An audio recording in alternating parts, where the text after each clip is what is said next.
Hi hello नमस्कार, मी ज्योती. आज आपण पाहणार आहोत 34 साइज कटोरी ब्लाउज पेपर कटिंग. आजच्या व्हिडिओमध्ये कटोरी ब्लाउज पेपर कटिंगचे महत्त्वाचे 5 पॉइंट सांगणार आहे. व्हिडिओ स्किप न करता व्हिडिओ पूर्ण पाहायचा आहे. व्हिडिओ पूर्ण पाहिला तर समजणार आहे हे 5 पॉइंट. येथे पेपर मी डबल फोल्ड करून घेतला आहे. फ्रंट पार्ट आणि बॅक पार्ट निघणार आहे, त्यामुळे पेपर फोल्ड करून घ्यायचा. पहिल्यांदा माप टाकताना प्रत्येक साइज साठी येथे 2 इंचावर टिक करायची. सर्वात पहिल्यांदा महत्त्वाचा पॉइंट म्हणजे कटोरी वाढीवसाठी 2 इंच घ्यायचं. कटोरी ब्लाउज पेपर कटिंग करत असताना दुसरा महत्त्वाचा पॉइंट म्हणजे उंची. कारण उंची टाकत असताना येथे 2 पार्ट निघणार आहे, बॅक पार्ट आणि फ्रंट पार्ट. त्यामुळे उंची व्यवस्थित मोजून घ्यायची आहे. मी येथे ब्लाउज उंची मध्ये मोजून दाखवला. तर उंची झाली होती 12, त्यामध्ये 1 ऍड करायचं, 13 होतंय. हे झालं बॅक पार्ट साठी. तर फ्रंट पार्ट साठी 12 - 1 करायचं, 11 होतंय. आणखी एकदा समजण्यासाठी सांगते, पुढील उंची 11 आणि मागील उंची 13. हे मी पेपरवर माप टाकण्यासाठी मायनस प्लस करून उंची सांगितली आहे. चेस्ट साइज 1 ऍड करून 9.5 घेतली. त्यानंतर खालच्या साईडला 11 आणि 13 घेतलं होतं, तेच वरच्या साईडला 11 आणि 13 उंची घ्यायची. व्यवस्थित अशा 2 रेषा ओढून घ्यायच्या. ह्या उंचीच्या 2 रेषा आहेत. फ्रंट पार्टची 1 रेषा आणि बॅक पार्टची 1 रेष. त्यानंतर गळा रुंदी 2 पाव घेतली आणि शोल्डर 3 घेतला आणि मुंडा 5.5 घ्यायचा.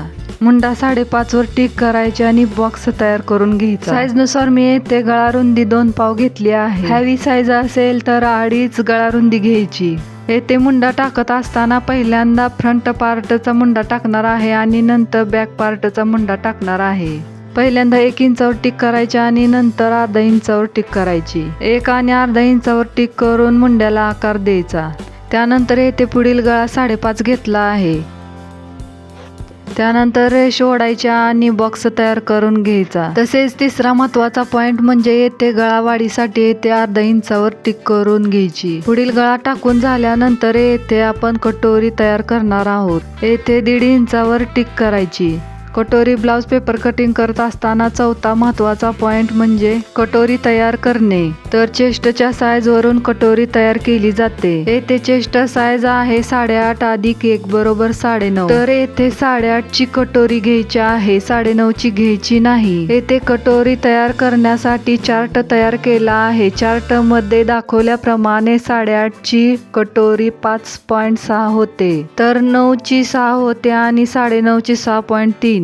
अशा पद्धतीने वेगवेगळ्या साइज वरून वेगवेगळ्या कटोरी काढल्या जातात. तर येथे 8.5 च्या कटोरीसाठी 5.6 घेतले आहे. तर येथे आडवे 5.6 टाकल्यानंतर 2 इंचाच्या पट्टीवर 1.5 इंचावर टिक केली आहे. तिथून ते तिथपर्यंत त्याच्या निम्म करायचं आणि खाली 1.5 इंचावर टिक करायची. त्यानंतर खाली त्रिकोण सेम आहे का हे चेक करायचं. ही खालची त्रिकोणाची रेष समान आली पाहिजे. समान आल्यानंतर रेष ओढून घ्यायची. सर्वात महत्त्वाचं म्हणजे तुम्हाला दुसऱ्या साईजची कटोरी काढायची असेल तर चार्टचा स्क्रीनशॉट काढून घ्या, म्हणजे तुम्हाला दुसरी साईज यावरून काढता येईल. त्यानंतर येथे कटोरीला आकार देण्यासाठी 2 इंचावर टिक करायची. येथे 3 इंचावर टिक करून घ्यायची आणि रेष ओढायची. सर्व बाजूने रेषा ओढून झाल्यानंतर कटोरीचा आकार द्यायचा. येथे फ्रंट पार्टचं पूर्ण माप टाकून झाला आहे. फ्रंट पार्टचे पेपर कटिंग करूया. फ्रंट पार्ट समजण्यासाठी मी पुन्हा एकदा माप समजावून सांगते. पहिल्यांदा 2 इंचावर टिक करून आडवी पट्टी तयार करून घ्यायची. त्यानंतर पुढील आणि मागील उंची टाकायची. चेस्ट साईज टाकायची. त्यानंतर मुंडा टाकायचा. त्यानंतर पुढील गळा टाकायचा. मुंड्याला आकार द्यायचा. त्यानंतर पुढील गळ्याला आकार द्यायचा आणि चेस्ट साइज वरून कटोरीचे माप टाकायचे. कटोरीसाठी टिक केली आहे, तिथून ते इकडे 1.5 इंचावर टिक केली आहे, त्याच्या निम्म करायचा आणि खाली 1.5 इंच घ्यायचा आणि त्रिकोण तयार करून घ्यायचा.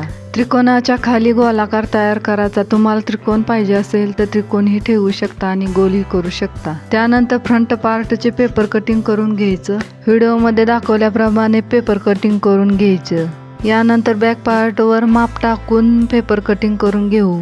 चौथा महत्त्वाचा मेन पॉइंट म्हणजे जे आपण कटोरी वाढीसाठी 2 इंच वाढवलं होतं ते इथे कट करून टाकायचं. त्याचबरोबर हेही लक्षात ठेवायचं आहे की उंचीमध्ये कट करून टाकायचं नाही, चेस्ट साईजमध्ये कट करून टाकायचं. चेस्ट साईज आणि उंची हे व्यवस्थित बघायचं आणि 2 इंच कट करून टाकायचं. त्यानंतर फ्रंट पार्टला आपण गळा रुंदी 2 पाव घेतली होती आणि शोल्डर 3 घेतला होता, तर त्याच पद्धतीने इथेही माप टाकून घ्यायचं. त्यानंतर मापाला आलेला मागील गळा येथे टाकायचा. मागील गळ्याचे माप टाकल्यानंतर बॉक्स तयार करून घ्यायचा आणि गोल गळ्याचा आकार द्यायचा. त्यानंतर व्यवस्थित गोल आकार कट करून घ्यायचा. मागील पार्ट तयार करून झाला. आता बाही घडी कशी टाकायची हे पाहूया.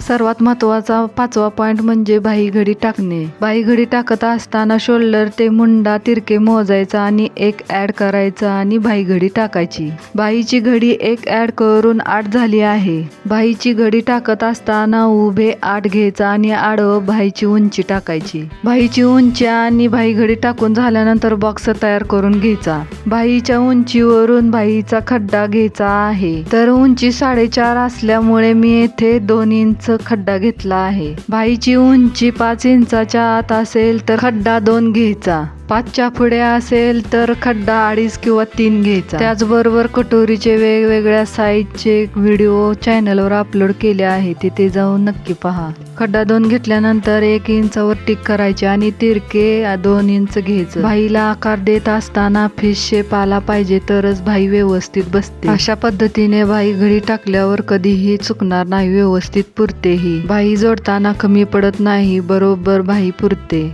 दंडघेर टाकायचा आणि शिलाई मार्जिनसाठी 2 इंचावर टिक करायची.